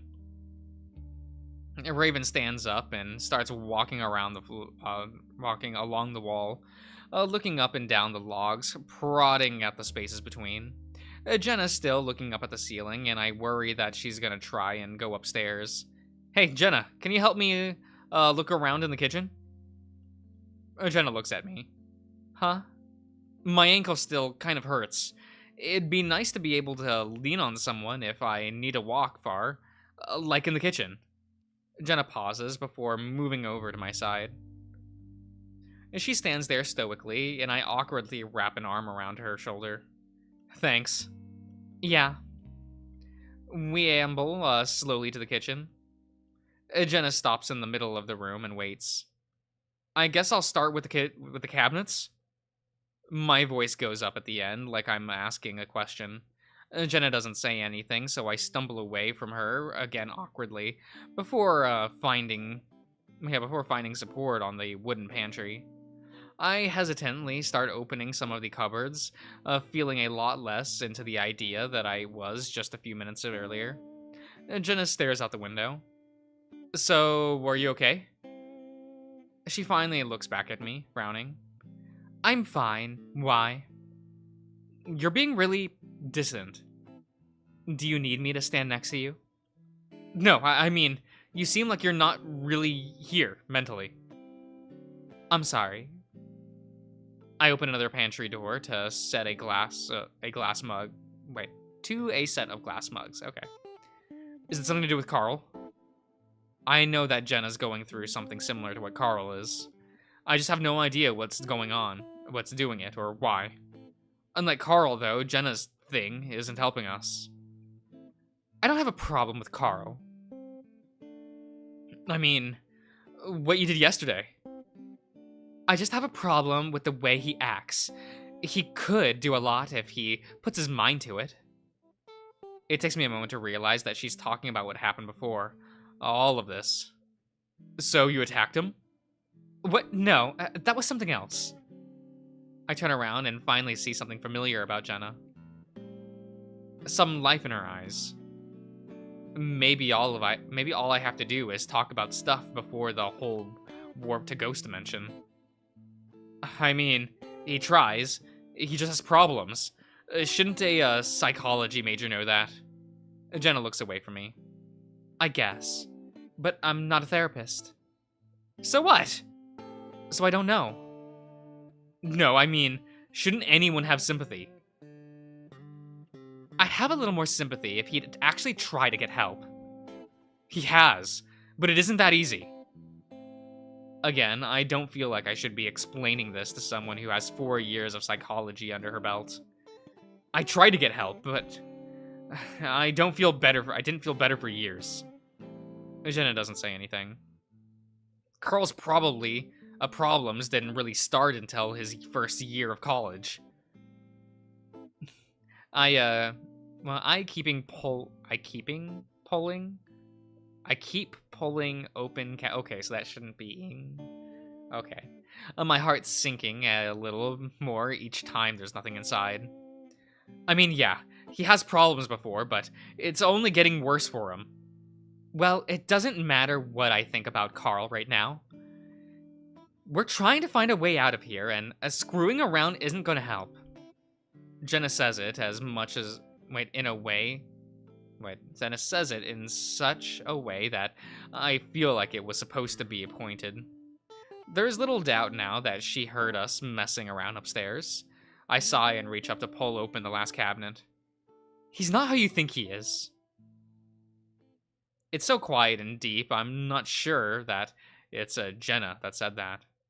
I turn around, and she's already on the other side of the room, standing next to the opposite set of pantries. Did you say something? She doesn't respond. I stare at her for another few seconds before slowly turning back around.